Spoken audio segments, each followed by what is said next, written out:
Oh, the droning.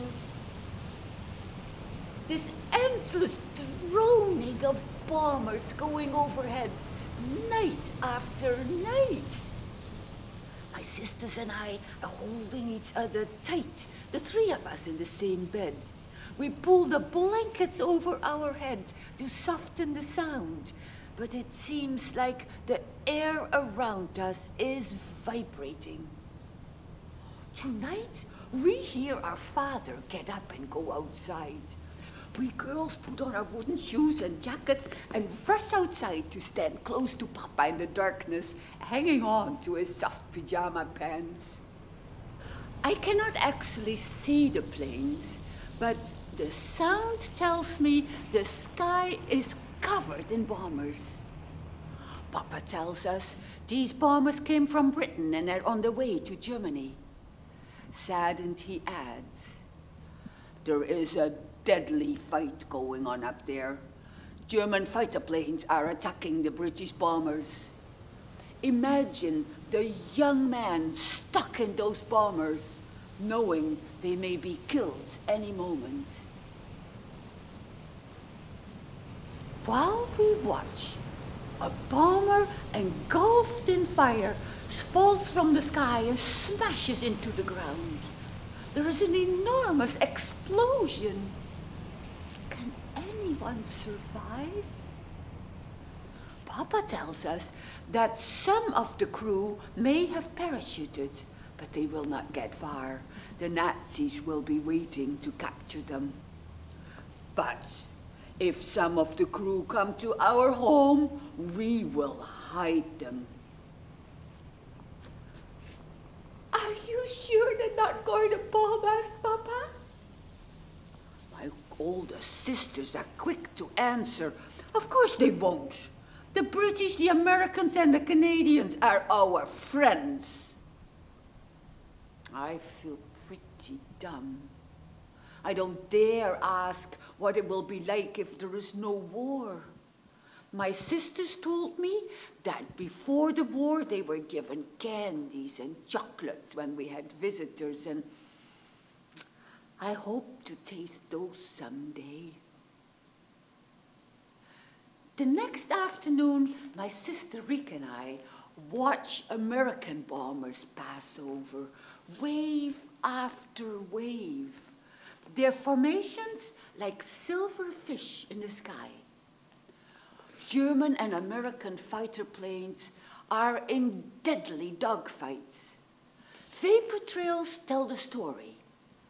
Rick and I point and laugh as we watch the corkscrew loops, wide circles, and lightning-fast descents.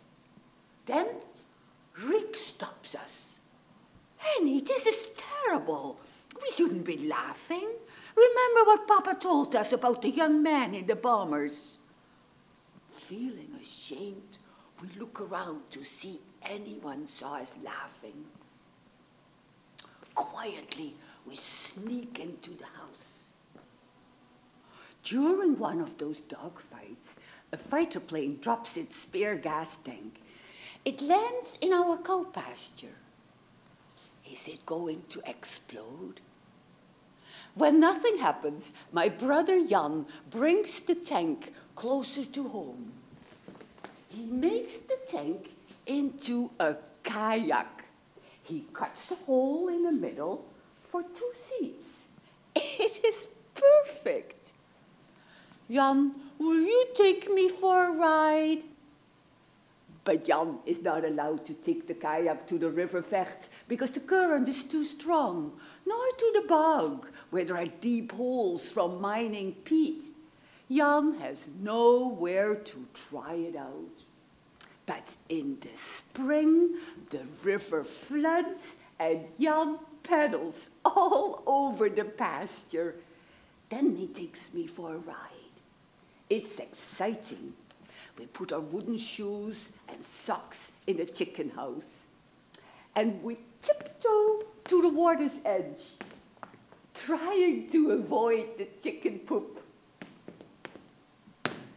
Jan puts the kayak in the water and holds it steady for me to crawl in.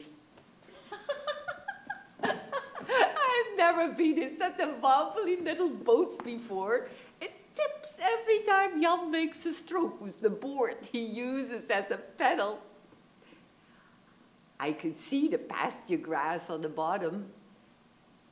But then, the color of the water has changed, and I can't see the bottom anymore, and I don't know how to swim. Jan turns around. Don't be a scaredy cat. Yes, we're over the bow and we're not allowed. And don't tell Mutti or I'll never take you again. I sit quietly, hanging on to the kayak for dear life. Scared, but so proud. I have a secret shared with my big brother Jan.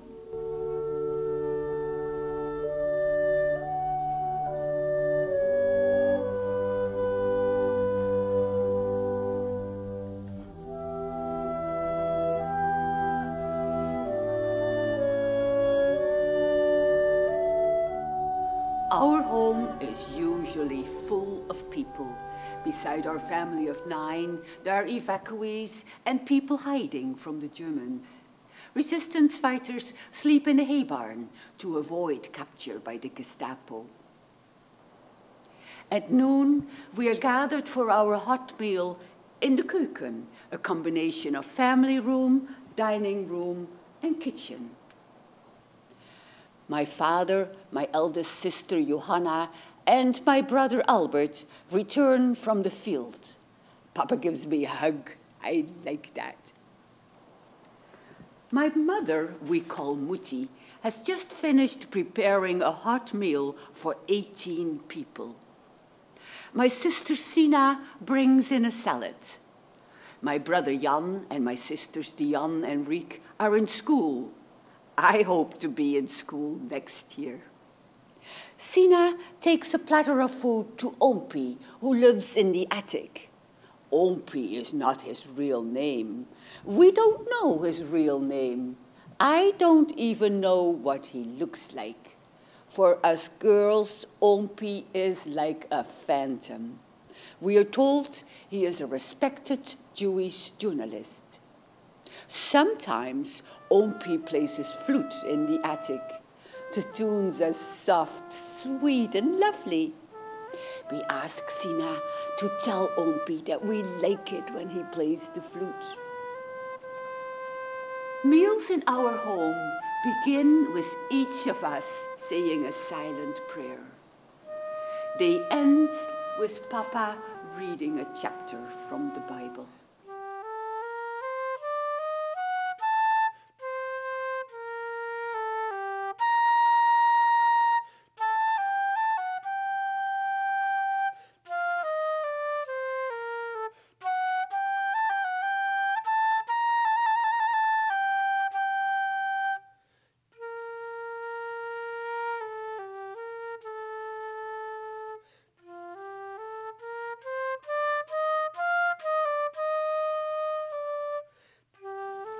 Our farm is very close to the German border. Behind our house is a dirt road. There's very little traffic in our small farming community, just the occasional horse and wagon. Bicycles use the path beside the road. The farmhouse next to ours, the old one with the thatched roof, is where my father was born and my grandparents and 2 bachelor uncles still live. We feel fortunate in many ways. We have enough to eat, and so far we have been spared serious harm or damage to the house. My family is quite prepared to share with those less fortunate. For the farmers, however, it is not only a challenge to produce enough food, but also to keep it away from the German occupiers. They demand at least 1/5 of all food produced on Dutch farms. Confiscation of the food is carried out by Dutch citizens who collaborate with the occupiers. They are organized in a movement called the NSB, Netherlands Socialistic Movement. Some of those NSBers are fanatic, prepared to rat out families like ours. All farm animals must be registered by an NSB inspector, but there are ways to keep some piglets and lambs away from the prying eyes of the inspector. A glass of schnapps or a cup of coffee and a nice piece of pie, and the inspector might miss seeing a pig or two. Butchering a pig is an all-night job. At midnight, it's cold and dark in the pig barn. The windows are carefully covered. A kerosene lamp hangs from the ceiling. A cousin arrives on his bicycle. He lays out his tools on the table. Papa and Albert bring in a 2-year-old sow that was hidden from the inspectors. They hold down the pig, and the cousin quickly slits its throat. Barely a sound is heard. Mutti catches the blood in a basin for blood sausage. Nothing of this pig will be wasted. Hams and lots of sausages are put up to cure, out of sight of any inspector. We have become clever at hiding food from the Germans. But as Papa says, the more we have, the more we will share.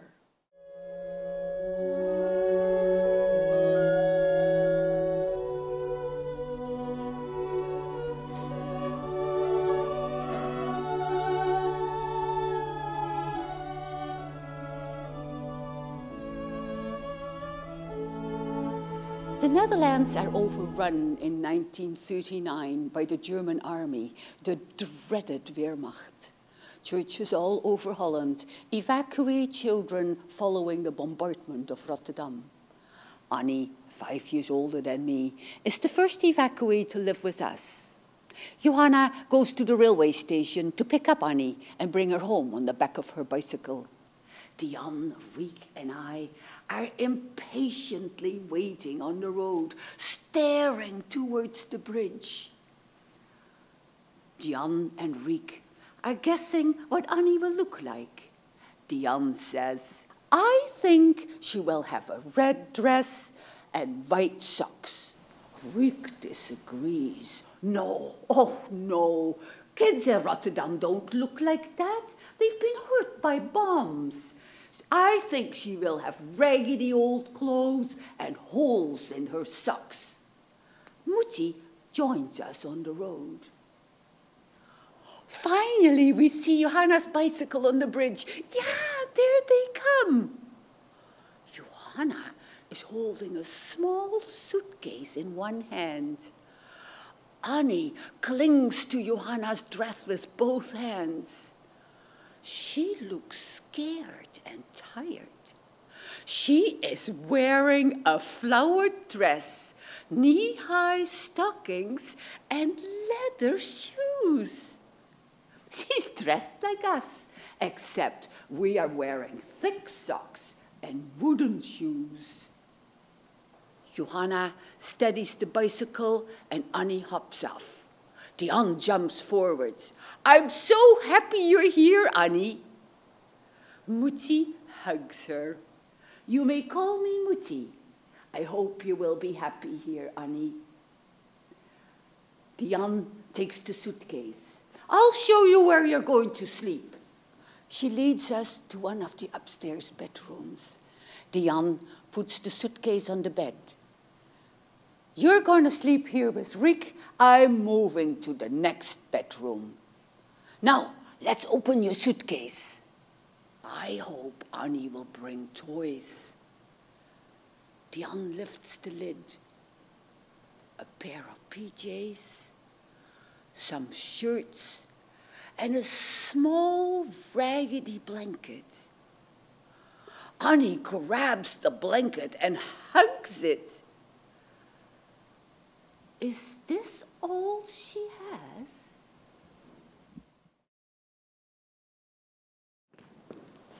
I'm looking for Mutti. Her bedroom door is open.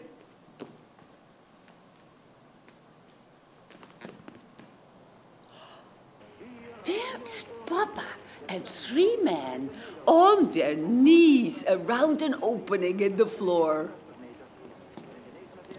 I can hear a voice from below the floor. What can that be?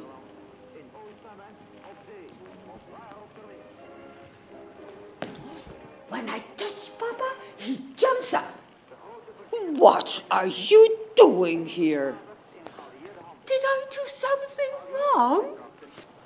You must never come in this room again, not even when the door is open.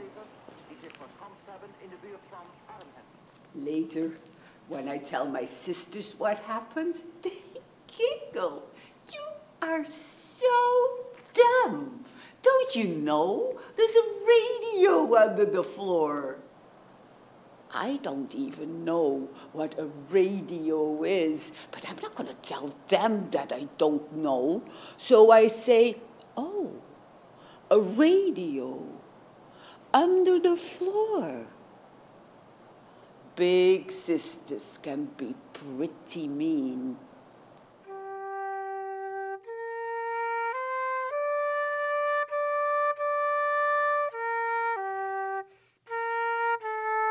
We're at the large table in the keuken. I'm cutting out pictures from an old newspaper. Mutti, Sina and Johanna are making a coat for Opie out of Papa's old ones. It's cold in the attic and Opie wears layers of clothes and socks to keep warm. Johanna looks at the clock. Oh, could be the postman. She goes to the door. Johanna closes the door carefully. There is a German soldier with a gun. He wants to come in and talk to us. At that moment, Papa comes in from the barn. He had seen 2 soldiers coming, one staying beside the road, gun at the ready, while the other came to the door. Papa goes to the door to meet the soldier.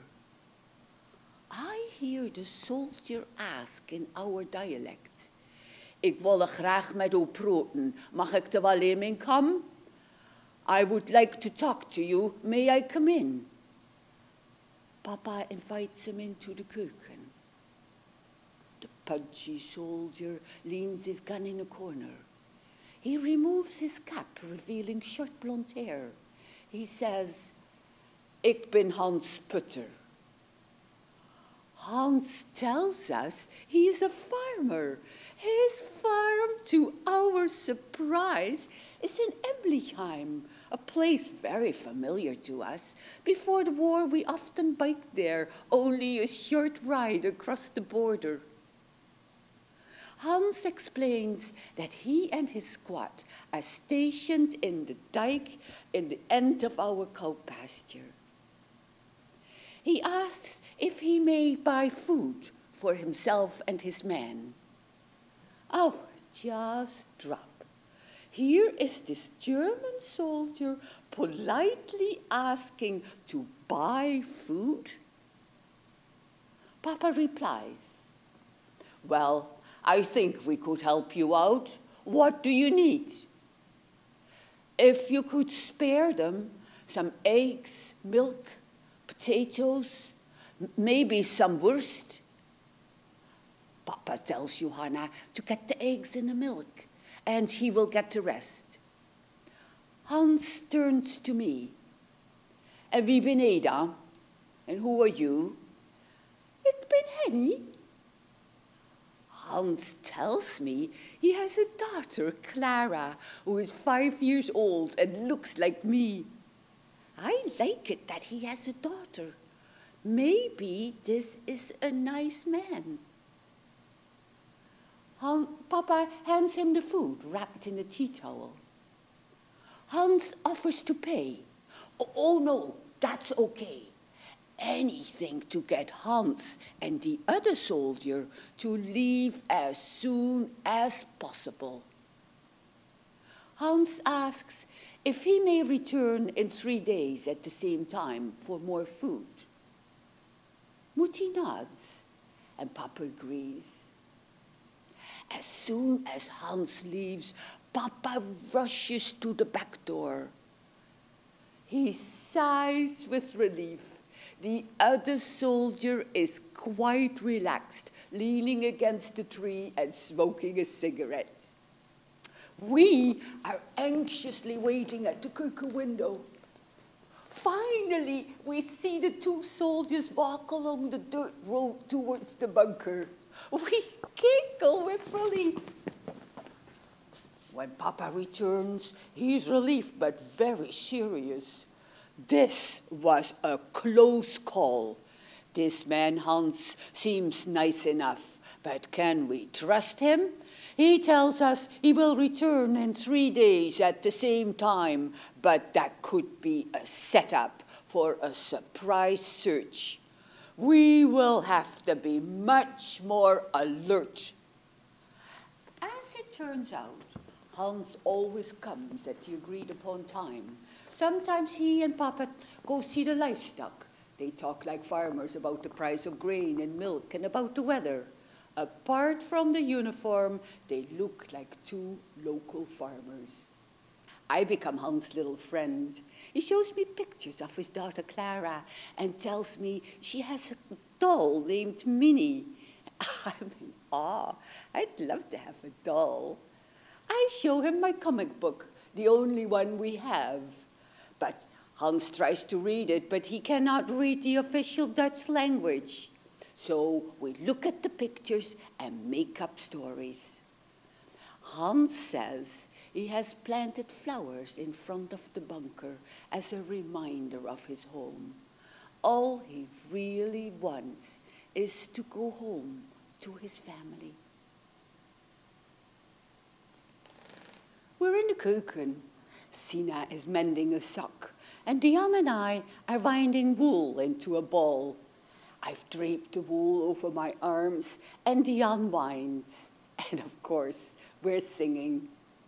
Aan de oever van een snelle vliet, een treurig meisje zat. Zij weende.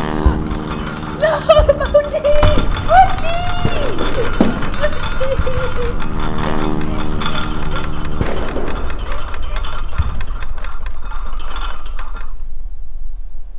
Silence.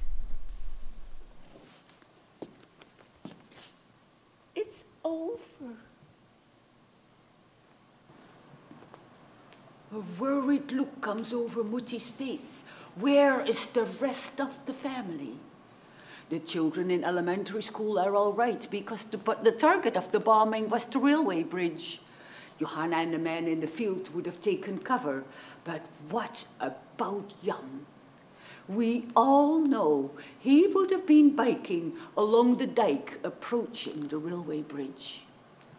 Papa Albert and Johanna rush in from the field. Mutti looks at the clock. Papa knows what she is thinking. He holds her. Wij moet vertrouwen dat God zal onze jong beschermen. We have to trust that God will protect our boy. Albert paces from one end of the keuken to the other. As the older brother, he has always protected Jan, and now he feels so helpless. Finally, after an agonizingly long wait, we hear uneven footsteps in the hall.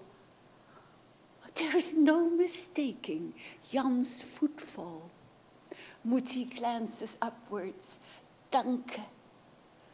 We all run into the hall to hug Jan, who's wet, dirty, and close to tears.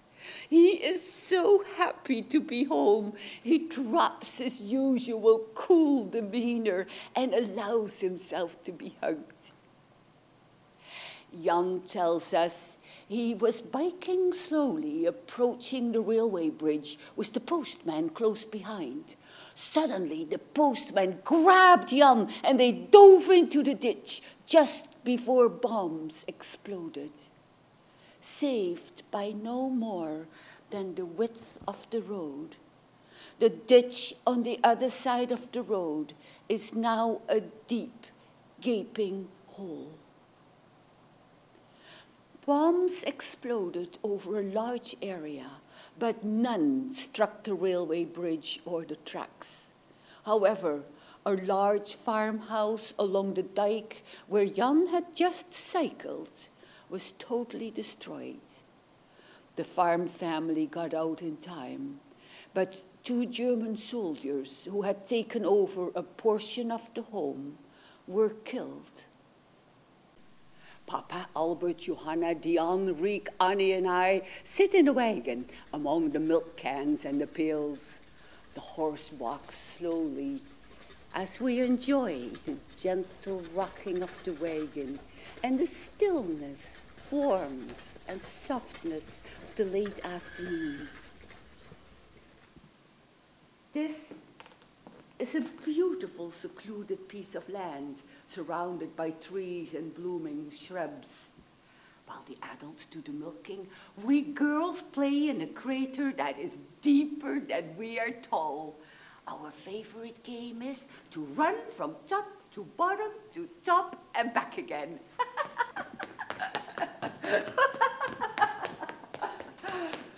The soft white sandy soil has a silky feeling and I wallow in it.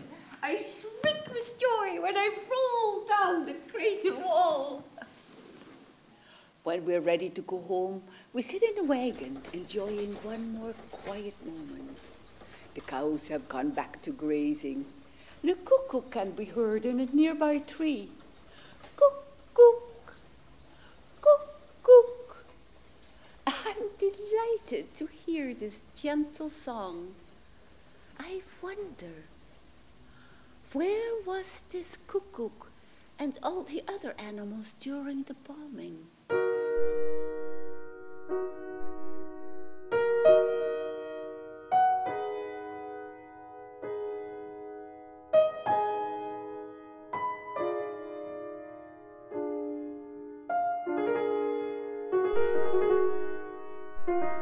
3 days later, a woman bursts into the keuken. She's out of breath from biking fast. She only speaks a few words. Razzia, she komt eraan. A search, they're coming. The woman is one of the Bicycle Women, a countrywide organization directly connected to the resistance. Everyone knows what to do.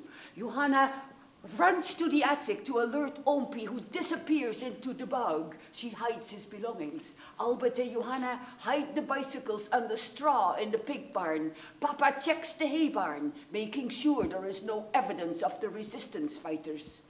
Just as everyone returns to their daily routine, a military vehicle with 4 Gestapo pulls up behind the barn. The soldiers go straight to the hay barn. They stab their bayonet deep into the hay, hoping to pierce a resistance fighter. They are very thorough, but find nothing. I hear them climb the back stairs to the attic. Heavy boots on the bare wooden attic floor. Will they find evidence of Oompie? All rooms are thoroughly searched.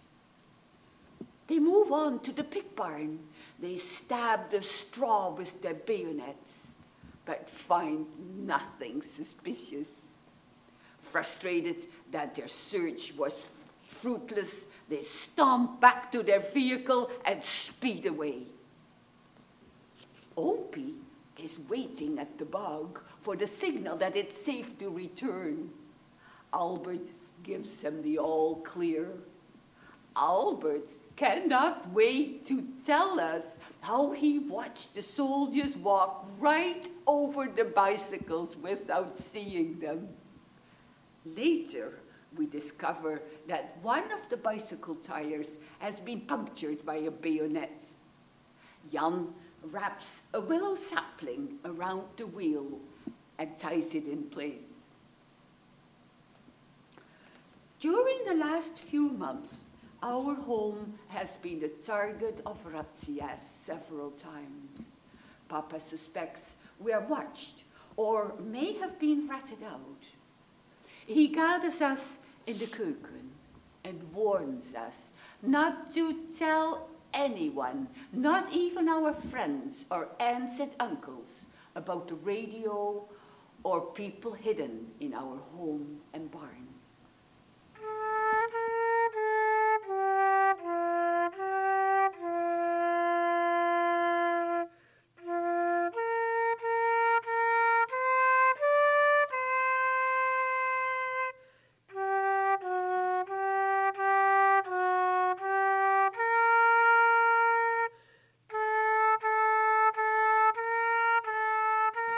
It's October 1944 and unusually cold. After breakfast, the girls get into their winter coats for the long walk to school. Johanna comes downstairs.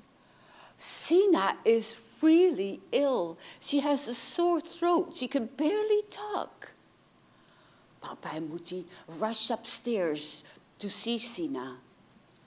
The local physician comes to see Sina and decides that she should go to the hospital in Koevoorden, a city about 10 kilometers away. A private car from town takes her. My parents follow on their bicycle. That night, I hear Johanna sob. She misses Sina, her sister and best friend. My parents' bedroom is empty. I am afraid. When Papa comes home the next evening, he looks happy. Sina has had blood transfusions. She looks much better. The doctor thinks she might pull through. Mutti is staying with her tonight. We are so delighted and already making plans for when Sina will come home. The next afternoon comes a message that changes everything. The bridge keeper comes to the house. I'm so sorry to tell you. There was a telephone call for you. The German army is taking over the hospital. Everyone must leave. Papa and Johanna head for the hospital on their bicycles. There is no way to transport Sina home at such short notice. A private home in the city offers a spare bedroom, but it is a half-hour walk away. Sina is strapped to a stretcher, covered with a blanket, and in the cold, dark night is walked over to the home. The room is at the top of a narrow stairway. Sina dies the next day. She is 19 years old.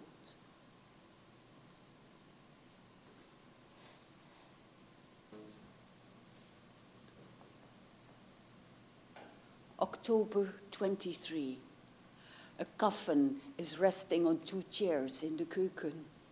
We're all dressed in black. There are lots of people in the house. Aunts, uncles, cousins, friends, people from the church. The evacuees have moved on to give us privacy. Neighbor women are serving coffee. Mutti walks through the house aimlessly. No more tears to cry. No more energy to think.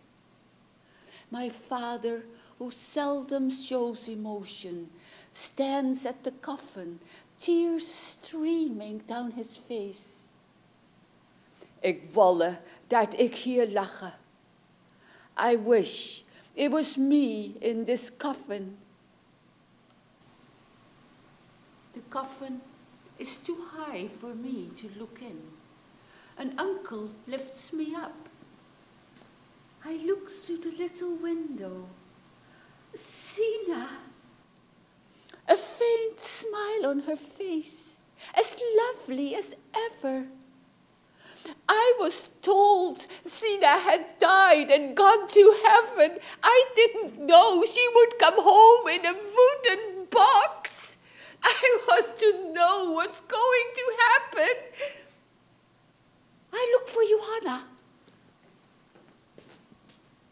Johanna is helping the women with the coffee.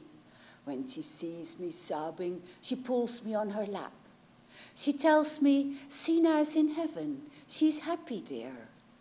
I want to ask questions, but a big man in a long black coat and a tall black hat walks in. He goes to Papa.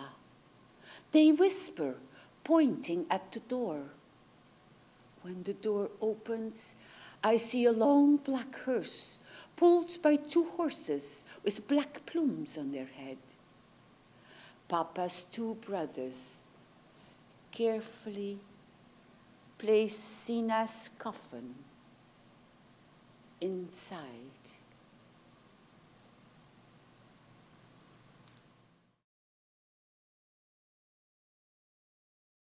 Three days after Sina's funeral, there's a knock on the door. It is Hans. Papa invites him into the keuken. Hans removes his cap and extends his hand to Papa.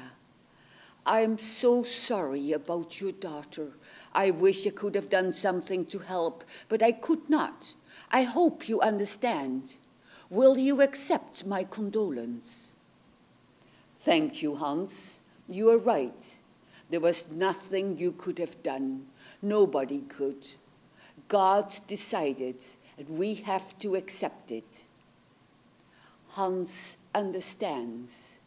He offers his condolence to the rest of the family. He lifts me up. Het spijt me zo van uw zuster. I'm so sorry about your sister.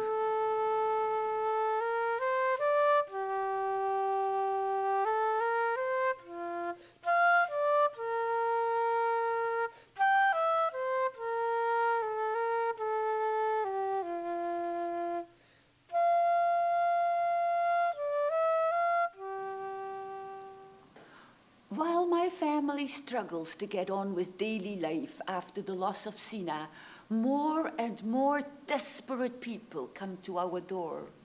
They've walked for days or even weeks. Some are pulling wagons filled with children and belongings.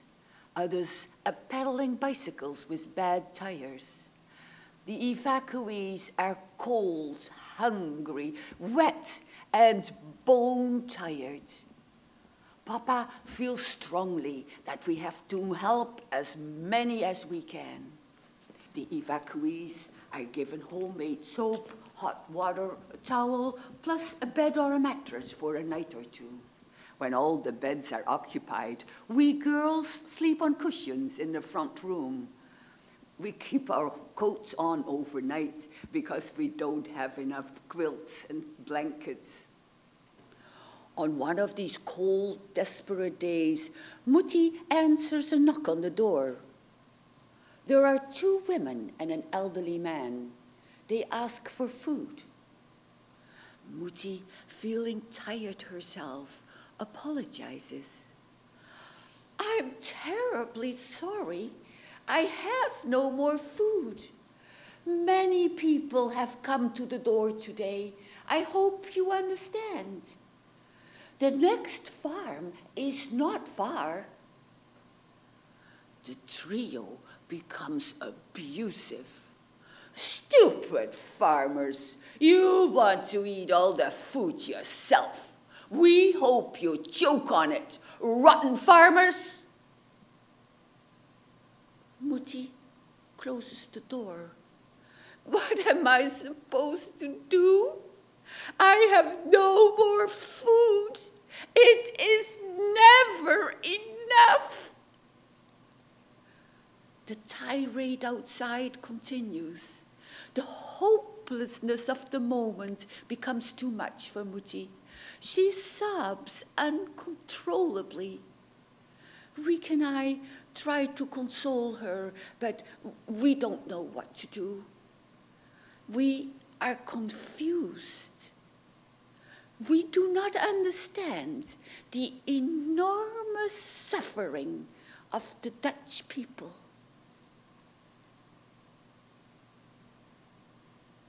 We are sitting under a canopy of leaves on a large branch of a huge tree This is our cozy schoolroom. We are playing school. We are not allowed to use precious pencils and paper for play, so we use a leaf from a tree and a thorn from a berry bush. Riek, Annie, and I have each been given a leaf and a thorn by our teacher, Diane. Our assignment is to punch a pattern of holes in a leaf. We all want to make the best pattern. I carefully shield my precious piece of art. No copying allowed in this classroom.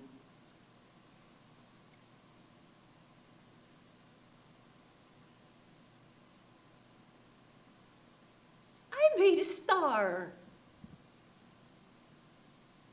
Riek made a flower. But Annie created a dog. It's the best. She gets to be teacher next time. Diane, Riek, and Annie attend real school. They follow a path through the pasture to a small farm where an elderly couple lives adjacent to the river Vecht. The man is tall, skinny, and a bit awkward. He has an amusing habit. On hot days, he takes off his pants and walks about in long johns and wooden shoes. Secretly, the girls call him the jumping scarecrow. It is his task to take the children across the river by boat. A rope has been strung between poles on each side of the river. Hand over hand, he pulls his boatload to the opposite bank. From the Vecht, the girls walk through more pastures, then along the railway tracks, and finally arrive in town. The railway is used by the German to transport crude oil to Rotterdam. One day, the girls return home very early. Out of breath, choking back tears, they tell their story all at the same time. Diane, who's very scared of horses, sobs her story about a horse running wild while they were waiting for the train to pass. The reason for the horse running wild comes from the other two. Through their sobs, Annie and Riek tell how Jagertis, British fighter planes, swooped down and began strafing the train with machine gun fire. The train stopped. The engineer dove into the ditch, and the bullet-riddled engine spouted steam. The girls ran back to the river. Help! Help! The boatman comes to the rescue. The girls will stay home today, but tomorrow they will walk the same path again. Routine must be maintained whenever possible.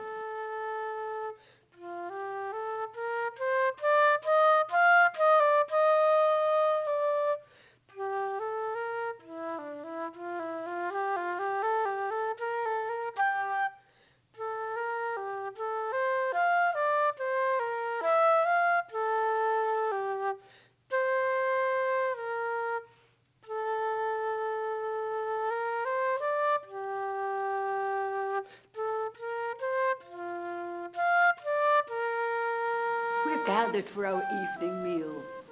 The room feels warm and peaceful. Opie is playing his flute in the attic. We feel melancholy, but in a pleasant kind of way. Walter, a resistance fighter, burst in from the barn. I'll take him away. They're coming. I hear Walter run up the back stairs to the attic. Silently we wait. We hear two footsteps of two people coming down. Two resistance fighters who had been enjoying a rare, peaceful meal with us run out. Johanna hides their dinner plates. The door is kicked open. Three Nazi officers swagger into the room. They stare at each of us. The biggest one plants himself in front of Papa. Fear is done their due. Poor Papa suddenly looks small and tired. He says nothing. My sisters are crying and cling to each other. I'm scared, but I believe somehow Hans will protect us. Meanwhile, the other two Nazis are searching the downstairs rooms, throwing about clothing and bedding and pulling out drawers. They lift the trapdoor to the cellar. They search the upstairs and then the attic. I glance upwards, holding my breath. Luckily, the big Nazi doesn't notice. He is concentrating on my father. When the two Nazis come downstairs empty-handed, the big one snarls at Papa. Der Jude, wo ist Papa remains silent. The Nazis search our faces, but I feel bold now and dare look back at them. With a sudden turn, they stomp out. Johanna speaks up. How could they, Papa? How could your own brothers betray you? No, Johanna, not now, not here. Albert interrupts. She's right, Papa. They betrayed you for the price of 2 chickens. Mutti stands and takes Papa's hand. She motions for Albert and Johanna to come along to the front room. Later, Jan tells us that Papa had been warned by a resistance source that his 2 brothers had become very active in NSB movement. But, Jan says, Papa and Mutti will never allow a confrontation with our uncles. It's March 26, 1945. 13 of us have taken refuge in the cellar. Our house shudders from the impact of exploding artillery. The liberation of our part of Holland is underway. The Canadian Army is coming. The Wehrmacht fight to maintain control of the bridges. The cellar is entered through a trapdoor through the boys' bedroom. There is a kerosene lamp. It is spooky. Papa's not here. He stays in the barn, hoping to free the animals in case the farm is set afire. It is cramped, damp, and crowded in the cellar. We girls snuggle together and we sing. Oh, geef me een oom waar de buffels go roam. Jan joins us with his version of Old Man River. He shows off. We all applaud. Everyone giggles about silly things. Finally, after about 4 hours, Papa raises the trapdoor and helps us out. We all race for the toilet. If you lose the race, you'll have to make do with a tree. Our farm has some damage, but it is repairable. 4 other farms and many animals are destroyed. Somehow, the people survived. Once again, the railway bridge and the bridge keeper's house remain undamaged.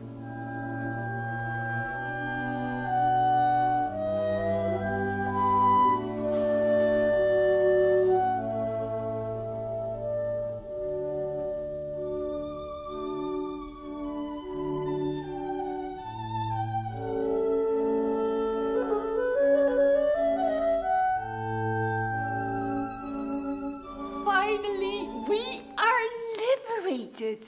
Papa hears the announcement on Radio Oranje. He carries the radio into the keuken and triumphantly places it on the keukentable. He turns the volume to maximum just in time for the Dutch anthem. We stand in silence, tears streaming down our faces. Moetie gets swept up in a moment and gives Papa a big hug. This is very special. Never before have we seen them embrace. Papa runs outside to tell everyone the happy news. Albert, Johanna, we are liberated! A car filled with German soldiers speeds away. Papa stands in front of the barn. There are bullet holes in the wall behind his head. Jan speaks for us. Papa, those soldiers tried to kill you. Papa leads us into the keuken. The radio is announcing that Canadian soldiers will come to town tomorrow. We'll all go to see them. We made orange scarves and Dutch flags. We cycled to town with me on the back of Johanna's bike. We joined hundreds of people on the main street. We built out the Dutch anthem. De vaderland getrouwe blijf ik tot in den dood. I have never been in such a large crowd before. It fills me with a mixture of anxiety and happiness. Something is happening that I must remember. Tanks come rolling up the main street. The roaring and clanking terrifies me as I squeeze Johanna's hand. Smiling soldiers in jeeps and on foot pass by. They look like my brothers. I'm not sure what I imagined Canadian soldiers to look like, but surely bigger and mightier than my brothers. Some soldiers are passing out white bread, and children are shouting, "Sucula, sucula!" When I turn my head, it's right there. A piece of chocolate in a young soldier's hand. Dank u wel. Dank u wel, dank u wel. I give it to Johanna to take home and divide evenly among the family. It will be so good. People of our town are openly crying with happiness. Thank you, thank you, thank you.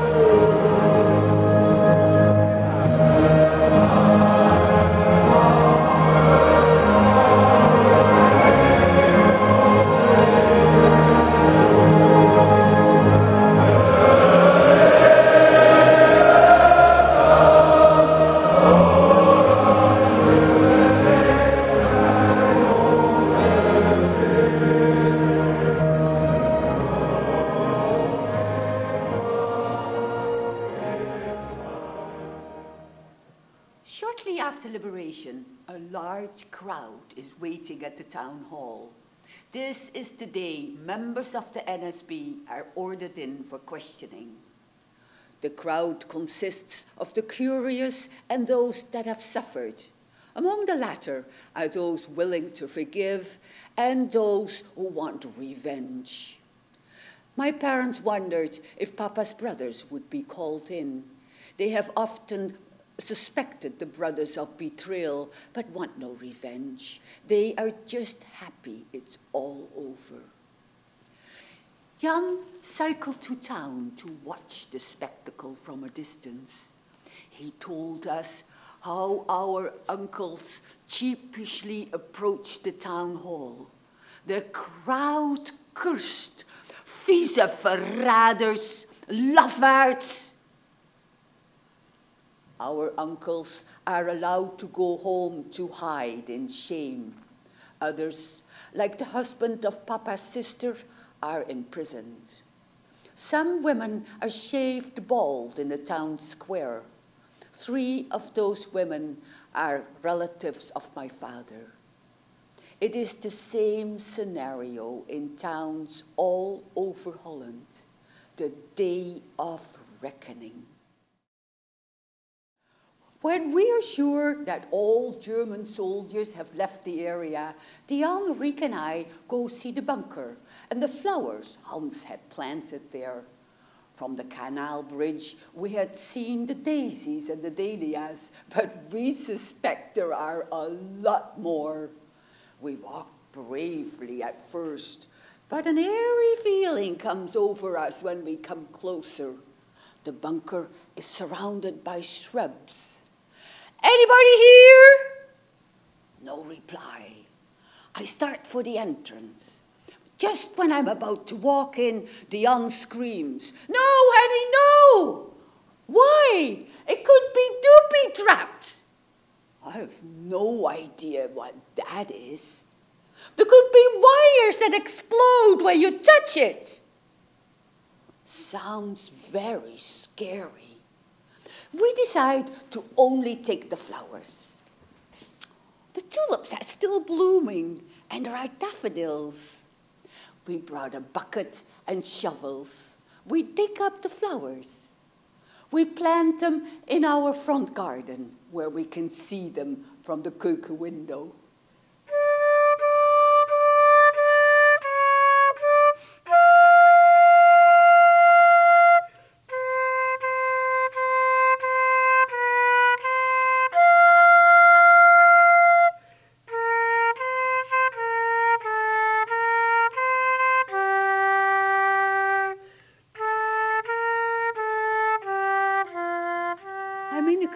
With Moetie.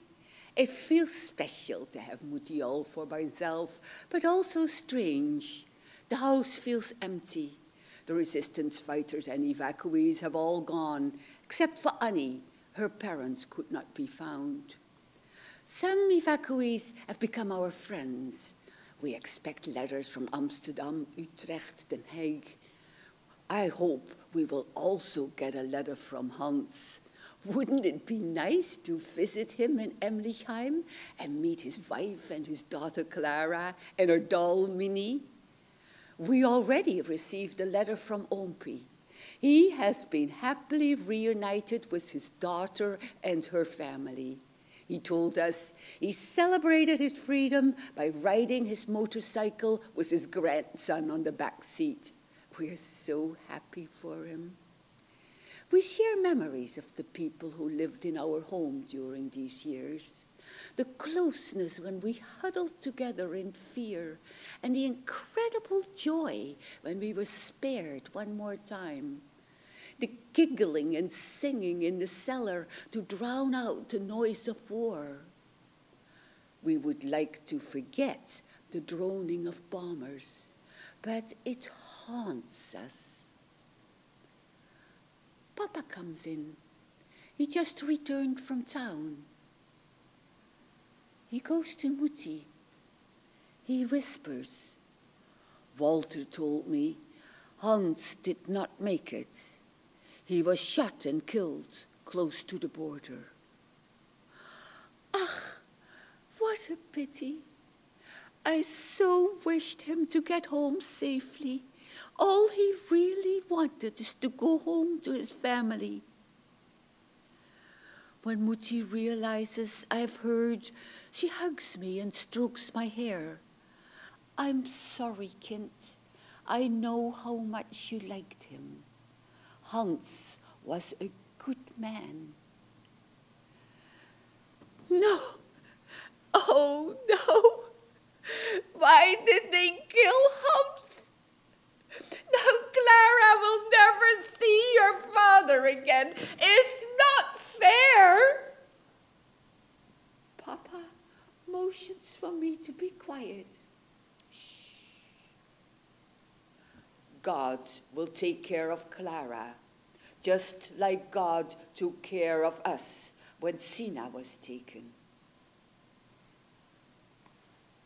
The three of us look out the Kirke window at the beautiful flowers from the bunker. I squeeze my parents' hands. I am so lucky.